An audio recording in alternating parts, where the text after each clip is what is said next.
तो ये जो आपका टॉपिक है approximate principle, approximate analysis of feeds and fodder. अगर कॉपी रखोगे तो ज्यादा अच्छा रहेगा, कुछ कुछ पॉइंट्स इसमें से। Approximate analysis feeds merit and demerits, या यूं समझ लो कि अप्रोक्सीमेट एनालिसिस होता क्या। इससे जो सवाल आते हैं, मैं टू द पॉइंट ही बात करूंगा। ये पूछा जाता है कि हु इन्वेंटेड अप्रोक्सीमेट प्रिंसिपल्स। तो उसमें दो नाम आते हैं, one is Henneberg and another one is Stockman. ये सवाल पूछा जाता है कि these are two scientists who invented approximate principle। approximate principle नाम कैसे पड़ा कि इन दोनों साइंटिस्ट ने, जो कि विंडे स्टेशन है, विंडे स्टेशन कहते हैं जर्मनी में, गांव को स्टेशन कहते हैं, तो विंडे एक एक्सपेरिमेंटल स्टेशन था, वहीं पे इन दोनों साइंटिस्ट ने कुछ काम किया। और उनके काम क्या किया कि वो शुरुआत के दिनों में, यानी कि समझ लो कितने डिकेड पहले 1865 में उन लोगों ने जो काम किया था कि फीड्स एंड फॉडर के जितने भी न्यूट्रिशनल क्वालिटी है उसको उन्होंने अपने हिसाब से क्लासिफाई किया, बताने की कोशिश किया कि इसमें क्या क्या चीजें होती है। और क्लासिफाई जब किया तो वो आज के जमाने में जितना रेमिफिकेशन हुआ उतना अच्छा नहीं था।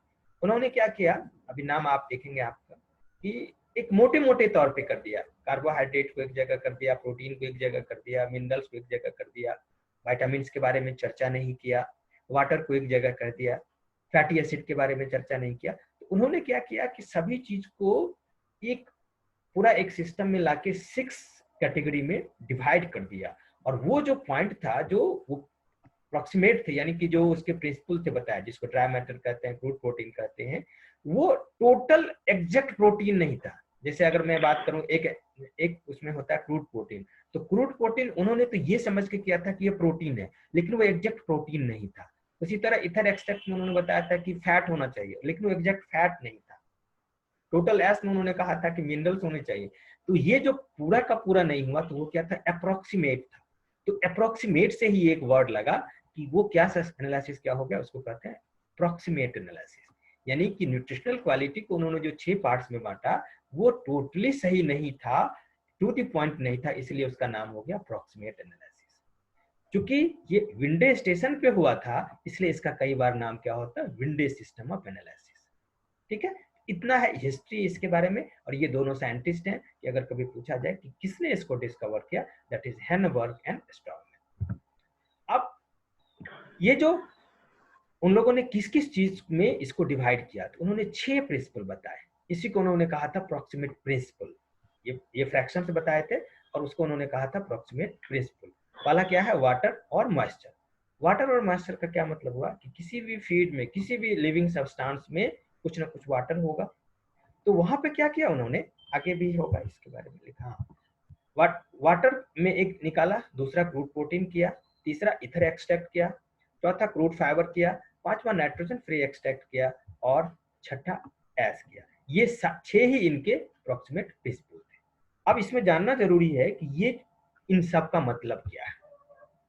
क्या किया उन्होंने, यही पे आपको याद भी हो जाएगा। क्या किया कि जितने भी फीड और बायोलॉजिकल सैंपल थे, उसमें से उन्होंने उस सैंपल को हॉट एयर ओवन, याद होगा आपको, हॉट एयर ओवन, ये एक ओवन होता है जिसमें कि रेगुलेटेड टेम्परेचर होता है, उस पर उसको उन्होंने सुखा दिया। सुखाने के बाद जो कुछ बच गया उसको क्या कहा उन्होंने, ड्राई मैटर। यानी कि सपोज करो कि 100 ग्राम फीड लिया था और उसको हॉट एयर ओवन में ओवरनाइट 100 डिग्री सेंटीग्रेड पे रखा, तो 100 डिग्री सेंटीग्रेड का मतलब क्या हुआ कि जितने भी वाटर हैं वो क्या हो जाएंगे, इवोपरेट हो जाएंगे, क्योंकि 100 डिग्री बॉइलिंग पॉइंट होता है। तो उसके बाद जो कुछ भी बच गया उसको उन्होंने कूल कर दिया, कूल करने के बाद जो बच गया उसको कह दिया ड्राई मैटर। तो अगर आपसे कोई पूछे कि किसी भी फीड में ड्राई मैटर है 30%, तो मॉइस्चर कितना होगा, किसी भी फीड में ड्राई मैटर है 30%, तो मॉइस्चर परसेंट कितना होगा, 70%। 70%। ठीक है, जी तो अगर यानी जी कि कुछ भी क्वांटिटी दिया रहेगा कि 200 ग्राम फीड है, उसमें 40 ग्राम ड्राई मैटर है, तो आप 200 में से माइनस कर देंगे तो वो बन जाएगा मॉइस्चर, या मॉइस्चर दिया रहेगा तो ड्राई मैटर। तो ये दोनों का सम टोटल जो होता है वो सैंपल हो गया। उसके बाद क्या किया उन्होंने, यहाँ पे जो ड्राई मैटर बचा था, पानी तो बाहर निकल गया, उसको कुछ कर नहीं सकते हैं, वो वेपर बन के बाहर निकल गया। उसके बाद क्या किया उन्होंने, यहाँ पे एक मफल फर्नेस होता है, MUFFLE, केमिस्ट्री में भी पढ़ा होगा। मफल फर्नेस में इस ड्राई मैटर को पूरा का पूरा उन्होंने डाल दिया, और उसके लिए एक सिलिका क्रूसिबल होता है और उसको 600 डिग्री सेंटीग्रेड पे बर्न कर दिया। यहाँ कितना था टेम्परेचर? 100 डिग्री। और इनऑर्गेनिक मैटर निकालने के लिए क्या किया उन्होंने? 600 डिग्री सेंटीग्रेड टेम्परेचर को यूज किया। और किसमें किया? मफल फर्नेस में किया। उसके बाद जो कुछ बच गया यानी 600 डिग्री सेंटीग्रेड पे जितने भी ऑर्गेनिक मैटर थे वो इवोपरेट कर गए। कार्बन होगा तो कार्बन डाइऑक्साइड, नाइट्रोजन होगा तो nitrogen oxide, different different form में। तो जो कुछ भी बच गया वो बच गया क्या? Total S. तो पहला प्रिंसिपल उनको क्या मिला था? Dry matter. और दूसरा प्रिंसिपल क्या मिला? टोटल एस, जो कि किस चीज को रिप्रेजेंट करता है? इनऑर्गेनिक मैटर को या मिनरल्स को। तो कई बार पूछा जाता है कि टोटल एस किस चीज को रिप्रेजेंट करता है, तो this is all about minerals. ठीक है, यहाँ पे छोड़ देते हैं। उसके बाद क्या हुआ कि ऑर्गेनिक मैटर जो है उसको उन्होंने 3 पार्ट में डिवाइड किया। एक को कहा क्रूड प्रोटीन, दूसरे को कहा ईथर एक्सट्रैक्ट और चौथे को कहा कार्बोहाइड्रेट। तो क्रूड प्रोटीन का मतलब था उनका कि जितने भी नाइट्रोजनस सब्सटेंस होते हैं किसी भी फीड में उसको उन्होंने क्रूड प्रोटीन कर दिया। और इसको निकालने का जो इंस्ट्रूमेंट होता है उसको बोलते हैं जिल्डाल, KZELDAHL, जिल्डाल। तो ये भी पूछा जाता है कि क्रूड प्रोटीन किससे निकालते हैं, तो जिल्डाल। फिर क्या किया उन्होंने? एक और इंस्ट्रूमेंट का यूज किया, उसको कहते हैं Soxhlet apparatus, SOXHLET, Soxhlet apparatus. उसमें क्या होता है कि जो ऑर्गेनिक सॉल्वेंट होते हैं जस्ट लाइक एसीटोन हो गया, डाइथाइल ईथर हो गया, पेट्रोलियम ईथर हो गया, उसको उन्होंने फीड के ऊपर डाला थोड़ा हीटेड करके, या एक इंस्ट्रूमेंट जो कहते हैं सॉक्सलेट अपरेटर। और एक सिंपल सा प्रिंसिपल लगाया कि लाइक डिजॉल्व लाइक। तो लाइक डिजॉल्व लाइक में क्या होता है कि जो ऑर्गेनिक सब्सटेंस जो कि फैट लाइक सब्सटेंस है वो सारे के सारे डिजॉल्व करके नीचे आ गए। तो इथर एक्सट्रैक्ट से उनका क्या मतलब था? फैट। और इथर एक्सट्रैक्ट से एक सवाल क्या उठता है कि जो इंस्ट्रूमेंट होता है उसको क्या कहते हैं? Soxhlet apparatus. फिर कार्बोहाइड्रेट को उन्होंने 2 पार्ट में बांटा। एक को कहा क्रूड फाइबर और दूसरे को कहा NFE। NFE का फुल फॉर्म होता है नाइट्रोजन फ्री एक्सट्रैक्ट। कार्बोहाइड्रेट के लिए क्या किया उन्होंने? क्रूड फाइबर जो कुछ बच गया इधर से क्रूड प्रोटीन और फैट निकालने के बाद इस पे वीक एसिड और वीक अल्कली से ट्रीट किया। Weak acid sulphuric acid, weak alkali sodium hydroxide. तो उनका मानना था कि जितने भी सॉल्युबल सब्सटेंस होते हैं, सॉल्युबल कार्बोहाइड्रेट होते हैं, या तो एसिड या अल्कली में डिसॉल्व हो जाता है, और जो कुछ भी बच जाता है यानी कि वो इनडाइजेस्टेबल है किसी भी एनिमल में, और उसी को उन्होंने क्या कर दिया? Crude fibre. और जो वॉश आउट होके निकल गया उसको कहते हैं नाइट्रोजन फ्री एक्सट्रैक्ट।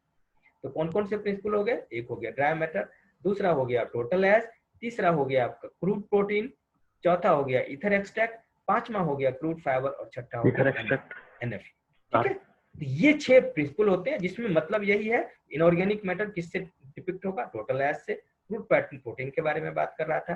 फैट और फैट लाइक सब्सटेंस, इवन जो फैटी एसिड्स होते हैं, इवन जो फैट सॉल्युबल विटामिन्स होते हैं, सब इसमें डिसॉल्व हो गए।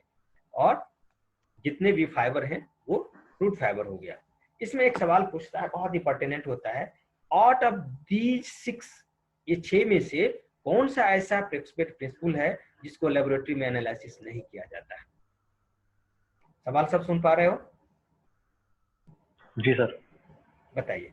मैंने 6 प्रिंसिपल बताया है। इस 6 प्रिंसिपल में यहाँ पे देखो 6 प्रिंसिपल है। इस 6 प्रिंसिपल्स में से 5 को तो हम लेबोरेटरी में एनालिसिस करते हैं और एक को लेबोरेटरी में एनालिसिस नहीं करते हैं। अगर आपने सुना होगा तो इसका जवाब दीजिए। NFE को सर।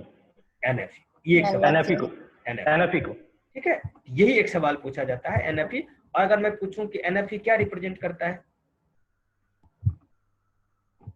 NFE किस चीज को रिप्रेजेंट करता है? किस nutrient? Carbohydrate. Very good. NFE जो है वो सॉल्युबल कार्बोहाइड्रेट। Soluble carbohydrate. ठीक है, और ये जो होता है क्रूड फाइबर जो है वो इनसॉल्युबल कार्बोहाइड्रेट। ठीक है, अब आ जाओ नेक्स्ट में।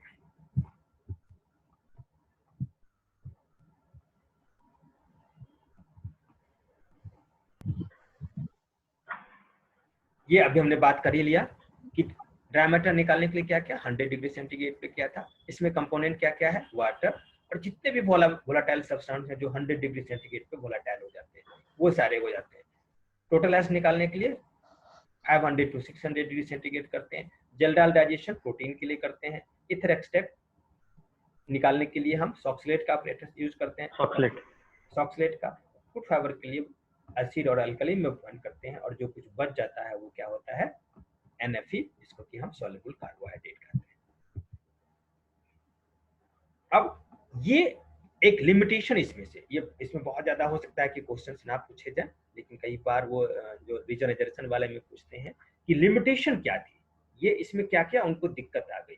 जैसे अगर आप पहला लिमिटेशन देखना चाहोगे तो इन्होंने कहीं भी विटामिन का जिक्र नहीं किया। विटामिन तो नहीं आया, लेकिन विटामिन ए एक मेजर न्यूट्रिएंट्स होता है, तो उसके बारे में क्या हुआ, कोई बताएगा? क्यों वो विटामिन के बारे में नहीं बता पाए? सर विटामिन सर बॉडी में नहीं बनते सर, बाहर से लिए जाते हैं ऐसा कुछ। क्यों? अरे और फीड सैंपल में विटामिन नहीं होते? हाँ सर। फिर तो और कुछ बताओ। विटामिन से सर बॉडी क्वेश्चन के क्या था? क्वेश्चन ये था कि ये जितने भी चीज उन्होंने बताया, कार्बोहाइड्रेट भी बताया, प्रोटीन भी बताया, फैट भी बताया, मिनरल भी बताया, वाटर भी बताया, लेकिन विटामिन के बारे में कुछ चर्चा ही नहीं किया। और क्यों नहीं कर पाए?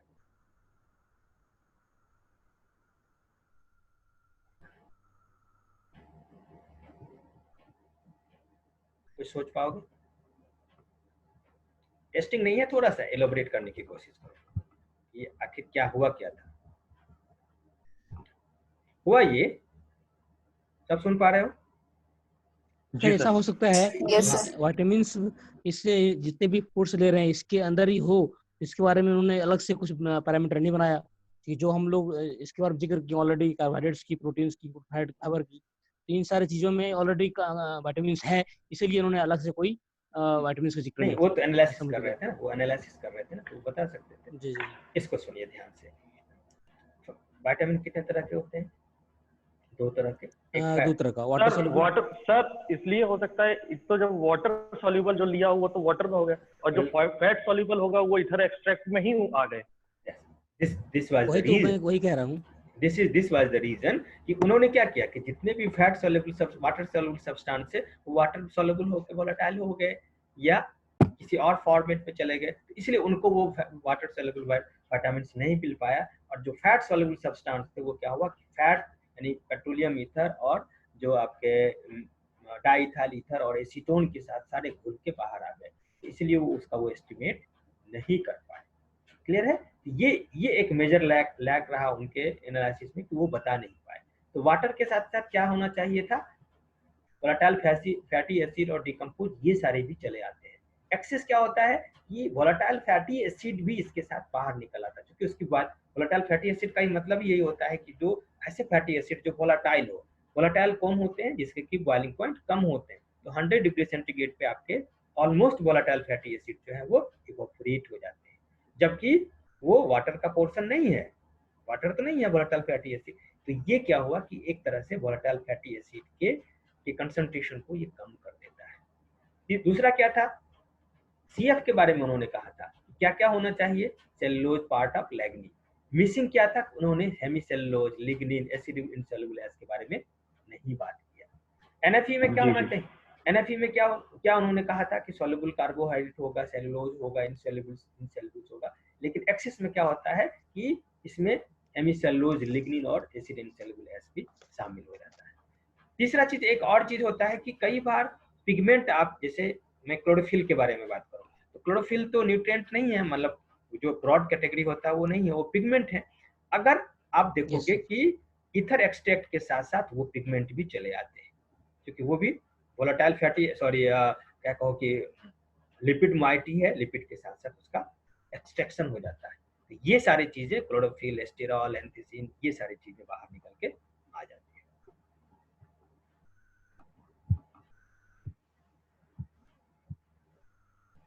मेरिट्स, ये इसमें बहुत कुछ बड़ी बात नहीं है, इन्होंने पहली बार डिस्क्रिप्शन दिया था जहां से कि बेसिस बना, स्टिल इसी के कारण आज भी ये वैलिड है।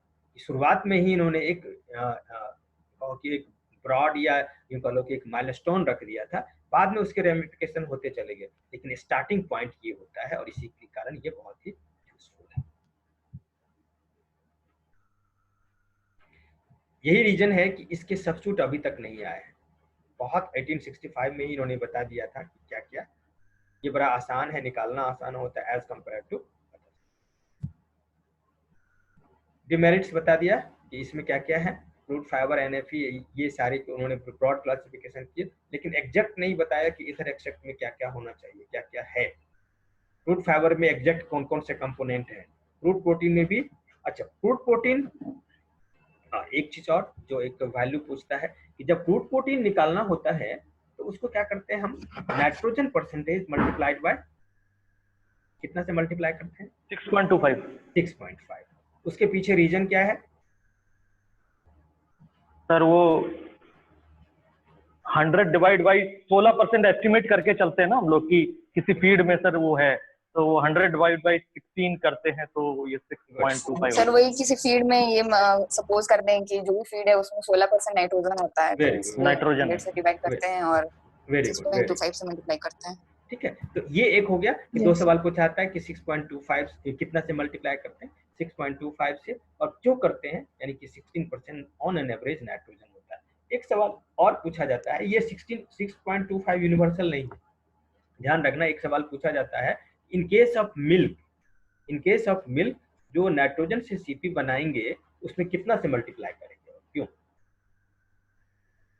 सवाल मेरा समझे आप? एज जनरल उन्होंने बता दिया था कि 6.25 से मल्टीप्लाई करेंगे, लेकिन मिल्क के केस में, मिल्क में जब निकालते हैं प्रोटीन कैसे निकालते हैं, हम नाइट्रोजन केवल एस्टिमेट करते हैं और नाइट्रोजन को 6.25 से जो मल्टीप्लाई कर देते हैं तो वो कितना हो जाता है, वो क्रूड प्रोटीन हो जाता है। ठीक है, तो ये 6.25 फैक्टर हुआ क्रूड प्रोटीन बनाने के लिए। क्रूड प्रोटीन को कन्वर्ट करने के लिए, जैसे मान लो आपने मेज किया, ग्राउंड नट के किया, तो उसमें 6.25 से, लेकिन मिल्क में भी तो प्रोटीन होता है, तो मिल्क में अगर प्रोटीन करते हैं तो क्या ये फैक्टर 6.25 ही रहेगा या चेंज होगा? नहीं पड़ा होगा, वहां पे ये वैल्यू चेंज होकर कितना हो जाता है, 6.38। कितना हो जाता है, 6.38। और बुक में पढ़ लेना 2-3 वहां पे 6.25, ये एक्सेप्शनल पूछते हैं वो कितना से मल्टीप्लाई। अगर मिल्क रहा तो 6.25 से आप मल्टीप्लाई नहीं करेंगे because of lower content of nitrogen. लेकिन उसी तरह अगर प्रोटीन ऑफ मीट है तो वहां पे वो वैल्यू चेंज हो जाता है। ठीक है, ये पूछता है बार बार। इसी तरह अगर मैं आपसे पूछूं, पेन आपके पास है, प्रोटीन के रिलेशन में, इन केस ऑफ यूरिया, ये बहुत बहुत इंपॉर्टेंट है, in case of urea CP percentage कितना होगा, क्रूड प्रोटीन परसेंटेज? सवाल मेरा समझे सभी? सीपी निकालने का क्या तरीका है? सीपी निकालने का तरीका यही है ना, लिखता हूँ, CP is equal to, CP मतलब crude protein is equal to percent nitrogen multiply 6.25। यही है फार्मूला, 25 यही होता है जी सर। अब मैं आपसे पूछ रहा हूँ कि यूरिया में कितना होगा? यूरिया, या यूं कह लो कि सीपी वैल्यू ऑफ यूरिया, बहुत बार पूछा जाता है। सर यूरिया में तो 33.3 या 46% नाइट्रोजन होता है, तो इसमें मल्टीप्लाई कर देंगे। कितना होगा? बहुत बहुत सही बताया आपने। पहले तो दो कंफ्यूजिंग डाटा मत बोलो, सेकंड वाला सही बोला। कितना होता है? 46 होता है या 33 होता है? वो नहीं, आई थिंक 46 होता है। 46। ठीक है, यूरिया में कितना होगा? 46 होगा। उसमें भी पूछेगा कि प्योर फॉर्म अगर यूरिया होगा तो 46.6 हो जाएगा। ठीक है, इतना हो गया क्लियर? अब अगर 6.25 से मल्टीप्लाई करोगे तो कितना होगा? कितना हो गया? ये करीब 284 या 290 के पास आएगा, इतना परसेंट होगा। क्लियर है? इस सवाल को सब देख पा रहे हो? मैं इसको हाईलाइट करता हूँ, बहुत इंपॉर्टेंट है और इसमें गलती करके आ जाते हैं बच्चे। ये सबको दिख गया? दिख रहा है ना स्क्रीन? जी सर। हाँ, यस सर। इसको बताना चाह रहा हूँ, CP value of urea will be 284%। कई बार यहाँ से पढ़ के गए हैं 284, 290 भी रहेगा, लेकिन वहां जाके कॉन्फिडेंस लूज हो जाता है कि अरे किसी भी प्रोटीन का परसेंटेज 100 से ज्यादा कैसे होगा? गलती कहाँ होती है? पढ़ा जरूर है लेकिन आपको कंफ्यूजन में लगता है कि नहीं, ये लगता है 28.4 है, किसी को लगता है 2.84 है, सारी पढ़ाई जो यहीं पे रुक जाती है। अब आप समझ गए? कभी नहीं डरना है, दिस इज 284 या कभी कभी 290% लिखा रहेगा। क्लियर है? ये बहुत इंपॉर्टेंट सवाल है, ये पूछता है और बच्चे इसमें से गलती करके आ जाते हैं। क्यों? क्योंकि आपको पता है वो डायरेक्ट वे में नहीं पूछा है। वो क्या पूछ रहा है? सीपी परसेंटेज पूछ रहा है और आपको पता है कि यूरिया कंटेंट 46% नाइट्रोजन। उसी तरह अमोनियम नाइट्रेट का तो नाइट्रोजन परसेंटेज निकाल लोगे। क्लियर है? तो ये एक सवाल बहुत इंपॉर्टेंट होता है। दूसरा जो यहाँ बताना चाह रहा हूँ कि सीपी का क्या मतलब होता है। सीपी मतलब फुल फॉर्म क्या होगा? Root protein. रूट प्रोटीन ये तरीका बचा है इसको बताने का।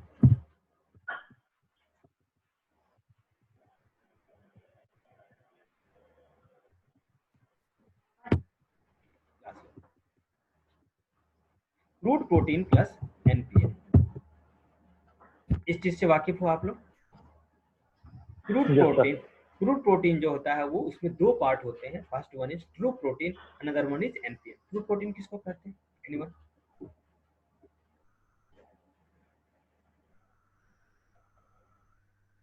यानी कि मैं सिंपल पूछूं आपसे कि क्रूड प्रोटीन और ट्रू प्रोटीन में क्या फर्क है, क्या बताएंगे आप? क्रूड प्रोटीन अभी बताया ना कि कुछ भी नाइट्रोजन है उसको उन्होंने 6.25 से मल्टीप्लाई करके क्रूड प्रोटीन बता दिया। And every nitrogen is not protein. Clear है? प्रोटीन का इंटीग्रल पार्ट होता है नाइट्रोजन, लेकिन इसका मतलब ये तो नहीं है ना कि प्रोटीन नाइट्रोजन होगा तो प्रोटीन होगा ही।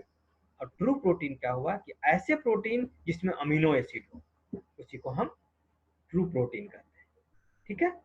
इससे भी ज्यादा इंपॉर्टेंट है, एक सवाल पूछा जाता है कि क्रूड प्रोटीन तो कैसे निकालेंगे हम, किस मेथड से निकालेंगे? माइक्रो जेल डाल, या माइक्रो जेल डाल ना भी याद रहे आपको, जेल डाल से प्रोसेस से निकालेंगे।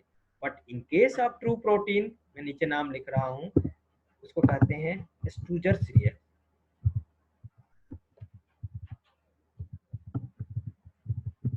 सुना था पहले? अगर this is reagent which is used to estimate true protein. और ये क्या चीज रखता है, इसमें और भी सब्सटेंस होते हैं लेकिन एक और चीज होता है, दैट इज कॉपर सल्फेट। याद रहेगा कि ये ट्रू प्रोटीन के एस्टिमेशन के लिए क्या करते हैं, वो क्रूड प्रोटीन के जैसा नहीं करते हैं। उसके लिए स्पेशल अगर निकालना होगा तो स्टूजर्स रिएजेंट होते हैं और उसका एक मेजर कंपोनेंट होता है, दैट इज कॉपर सल्फेट, जो कि अमीनो एसिड को प्रिसिपिटेट कराता है, अल्कलाइन मीडियम। ठीक हो गया? दूसरा चीज होता है एनपीएन का फुल फॉर्म बताओ।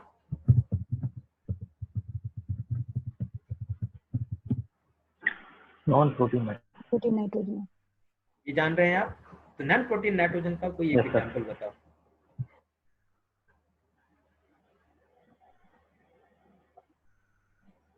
कोई भी एक एग्जांपल बताओ। ऐसा प्रोटीन, ऐसा क्रूड प्रोटीन जो ट्रू प्रोटीन नहीं है, दैट इज एनपीएन। उसका बेस्ट एग्जांपल क्या है? यूरिया। यूरिया ट्रू प्रोटीन तो नहीं है ना, यूरिया में अमीनो एसिड तो नहीं है। तो जितने भी आपको अमीनो, ये जितने भी आपको प्रोटीन दिख रहे हैं उसके दो फ्रैक्शन हो गए, ट्रू प्रोटीन और एनपीएन सब्सटेंस। और एनपीएन में अगर यूरिया रहेगा दिया हुआ तो आप क्या कहेंगे कि यूरिया इज एनपीएन सब्सटेंस। इससे भी जो वाइटल एक एग्जांपल होता है जिसको कि सारे बच्चे गलती करते हैं, 4-5 एग्जांपल दिया रहेगा, मैं आपसे पूछता हूं, इस अमीनो एसिड एनपीएन और ट्रू प्रोटीन सब सुन पा रहे हो कि नहीं? Yes sir, yes sir, yes sir, yes sir. Amino acid क्या एनपीएन सब्सटेंस है या नहीं? सीधा नहीं सर, नहीं नहीं। Pinky? No sir. No. Mukesh? No. Pooja? No. यही गलती, नहीं, यही पे गलती करते हैं। और ये क्वेश्चन जो होते हैं ना वो रैंक वाले क्वेश्चन, ये सारी चीजें मैंने उनको बताया था। Amino acid is an NPN substance. वो प्रोटीन नहीं है, कंप्लीट प्रोटीन नहीं है, वो बिल्डिंग ब्लॉक हो सकता है लेकिन वो एनपीएन है। ये गलती मत करना, याद रहेगा। Amino acid, amino acid is, ये एनपीएन है, ना कि ये ट्रू प्रोटीन है। ट्रू प्रोटीन तब बनेगा ना जब बहुत सारे अमीनो एसिड बनेंगे, अमीनो एसिड रहेंगे, लेकिन अमीनो एसिड जो है वो एनपीएन सब्सटेंस होता है। तो सर सिंगल अमीनो एसिड जो है वो एनपीएन है, दैट इज। और अगर अमीनो एसिड कंबाइन हो जाते हैं तो फिर वो ट्रू प्रोटीन हो जाता है। बिकॉज अमीनो एसिड सीधा चीज तो फ्री फॉर्म में रहेगा नहीं, या रहता भी है जब तक सल्फर बॉन्ड नहीं लगेंगे, डाइसल्फाइड बॉन्ड वो बनने के बाद ओके ओके ओके। ये बड़ा ट्रिकी क्वेश्चन होता है, बच्चे उसमें से गलती, ये 2 सवाल जो मैंने आपको कहा ये ठीक पढ़ के गए, लेकिन वहां जाके आपको कॉन्फिडेंस लूज हो जाता है, 290% कैसे होगा, 100% तक हम पढ़ते हैं ना। तो इसीलिए इसमें एक और चीज होता है, चलो वो टीडीएन में हम लोग बात करेंगे इसमें। तो ये कुछ सवाल थे, मुझे लगा कि ये एड्रेस होने चाहिए, और इसमें से आप कभी शायद नहीं भूलोगे अगर मैंने पूछ दिया कभी जेआरएफ में, इससे कुछ भी पूछा जाएगा तब। ठीक है, अब पूछो आप क्या पूछना है इसमें से, अप्रोक्सीमेट में इससे ज़्यादा कुछ नहीं होता है, और मैं एग्जामिनर होता हूँ तो इससे ज़्यादा कुछ नहीं पूछता हूँ। ये ट्रिकी सवाल कुछ ऐसे होते हैं तो सीधा सीधी पूछा जा सकता है। सर एनपीएन का और एग्जांपल बता दीजिए। अमोनियम नाइट्रेट, अमोनियम सल्फेट, है ना, उसमें नाइट्रोजन है ना, नाइट्रोजन कुछ भी है वो सारा हो गया। अमोनियम नाइट्रेट, अमोनियम सल्फेट, ये एनपीएन के एग्जांपल हो गए, वो तो आप पकड़ लोगे, वो तो आपको दिक्कत नहीं होगी, क्योंकि यूरिया है तो अमोनियम नाइट्रेट भी आप कर दोगे, लेकिन अमीनो एसिड जैसे ही आएगा तो वहां पे आप कंफ्यूज कर जाओगे। ठीक है सर, कोई भी सिंगल अमीनो एसिड का नाम लिया जाए और बोला जाए ये एनपीएन है या नहीं है, तो वो एनपीएन है, चाहे वो कोई भी हो। कोई भी। ठीक है सर। और यहीं पे याद आया कि आप जब पढ़ने लगोगे थोड़ा बायोकेमिस्ट्री पार्ट पढ़ लेना, अमीनो एसिड के बारे में अलग से, ठीक है, अमीनो एसिड के बारे में जितने भी एसेंशियल अमीनो एसिड है वो पढ़ लेना। उसमें भी अगर थोड़ा बहुत याद रहे कि बेसिक कौन है, एसिडिक कौन है, एरोमेटिक कौन है, और अमीनो। उस दिन एक बोलो सर, एक मैंने आपसे उस दिन क्वेश्चन पूछा था, तो एक्चुअली ये रिफ्रेशर में एक लाइन लिखी हुई है, तो उसी की रिगार्डिंग थोड़ा सा कंफ्यूज हो गया था, आपने आंसर किया था। हाँ क्या? एसेंशियल फैटी एसिड्स के रिगार्डिंग था वो। तो इसमें लिखा हुआ essential fatty acid in pig and poultry is linolenic acid, तो ये तो गलत है ना sir? Linoleic acid, linoleic acid. और लिनोलेइक एसिड से एक सवाल और पूछता है कि linoleic acid percentage in poultry should be particularly layer में अगर 1% से कम हो गया तो एग प्रोडक्शन कम हो जाएगा, लिनोलेइक एसिड। हाँ सर वो तो simultaneously it is beneficial for poultry as pig as well। Amino acid ठीक से पढ़ लेना, और अमीनो एसिड से अभी 2-3 मिनट बचा हुआ है, तो अमीनो एसिड से कन्वर्सन कई बार पूछा जाता है, जैसे amino acid mineral, amino acid mineral नहीं, अमीनो एसिड विटामिन। तो एक एग्जांपल अगर मैं पूछूं कि एक एग्जांपल बताइए कि अमीनो एसिड से विटामिन बनते हैं, क्या सर? फिर से सर। किसी अमीनो एसिड के कन्वर्सन से विटामिन बनता है, किसी thiamine. This is niacin, tryptophan. Yes sir. Tryptophan is converted to niacin, और ट्रिप्टोफान जो है वो मेज में मिलता है या और सारे सब्सटेंस में मिलते हैं। तो अगर ट्रिप्टोफान रिच डाइट आपने खिला दिया तो नियासिन जिसके कारण पेलेग्रा होता है वो डिफिशिएंसी डिजीज नहीं होगा। इसका भी कन्वर्सन होता है, in case of rat, in case of human being, सबका अलग अलग कन्वर्सन होते हैं। जैसे रैट के केस में 60 मिलीग्राम अगर आपने ट्रिप्टोफान खिला दिया तो वो मिला के 1 मिलीग्राम नियासिन बना देगा। अमीनो एसिड से भी कुछ सवाल रहते हैं जो कि कहने को तो बायोकेमिस्ट्री का पार्ट है, जो बायोटेक में चला जाता है, लेकिन क्योंकि ये न्यूट्रिशन से जुड़ा हुआ, फिजियोलॉजी से जुड़ा हुआ है, तो कुछ ना कुछ थोड़े से आ जाते हैं। जैसे अमीनो एसिड से एक जो कॉमन सवाल आप जानते होंगे, sulphur containing amino acid, cysteine और cysteine, cystine, methionine and methionine. क्या? सिस्टीन, सिस्टाइन और मिथेनिन। एक और होता है जो आपको डॉग कैट में पढ़ाया था अच्छे हाँ से, सर, टॉरिन। अच्छा, टॉरिन। हाँ, पंडवाल, अर्जिनिन नहीं है, अर्जिनिन नहीं है। Sorry sir. हाँ, एक अमीनो एसिड से और सवाल पूछा जाता है in case of growing chicks, जो 10 अमीनो एसिड एसेंशियल होते हैं उसमें एक 11th भी होता है, दैट इज कौन सा ऐसा अमीनो एसिड है जो 11वां एसेंशियल है, वो केवल पार्टिकुलर होता है ग्रोइंग चिक्स के लिए। Arginine.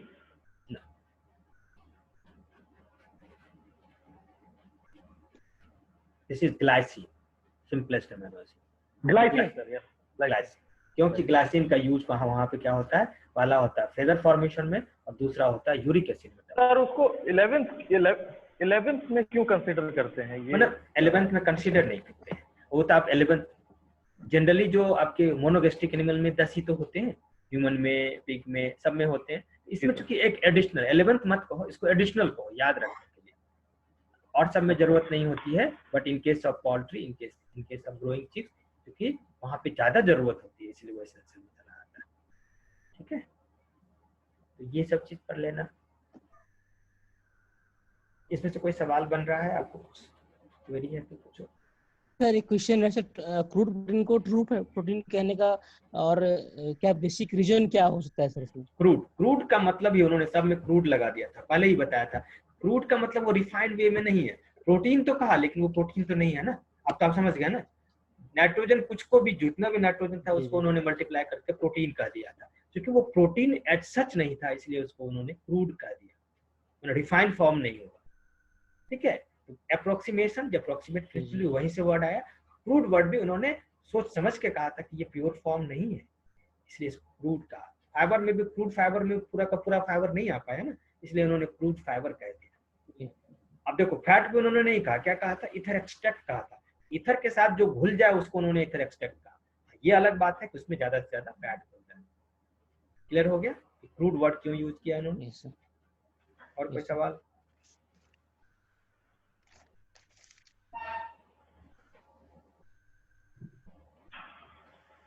No sir. Thank you. Thank you sir. Thank you sir. और देखता हूँ मैं दूसरा क्लास कब हो पाता है। यस सर, बिल्कुल सर, बिल्कुल बिल्कुल सर, थैंक्स। और 2-3 जो श्रुति और उसने कहा था कि एक चार्ट आप जरूर जी। बना लेना बच्चों, मिनरल और विटामिन का एक अलग सा बना लेना चार्ट, मैंने भेजा भी था, उसमें और एडअप कर लेना आप, मिनरल्स के एक तरफ और उसके डिफिशियंसी डिजीज एक तरफ, मिनरल विटामिन। और मिनरल में भी जो किस किस के वो को फैक्टर होते हैं, जैसे मैं कहूँ कि आप जानते भी हो कार्बोनिक एनहाइड्रेट में कौन सा को फैक्टर है? बोलो ठीक बोलो। जिंक। जिंक। साइटोक्रोम ऑक्सीडेज में कौन सा मिनरल है? आयरन। इसलिए कॉपर। कॉपर आयरन रहे तो आयरन भी होता है साइटोक्रोम में। हाँ सर। एक होता है जेंथिन ऑक्सीडेज। Xanthine oxidase.